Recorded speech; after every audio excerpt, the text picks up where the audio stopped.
na. Yes. Anong nangyari po dyan?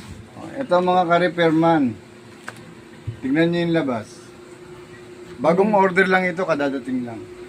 Ayan o, bagong-bago. Naka-plastic pa yan. Ang ganda ng labas, di ba?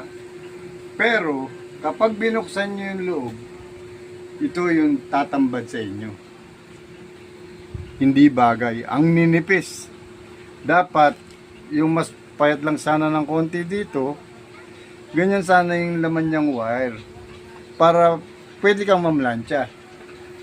Ito, once na ginamit mo sa mas mataas na amperahe o ng voltahe, masusunog ang bahay ninyo mga ka-repairman.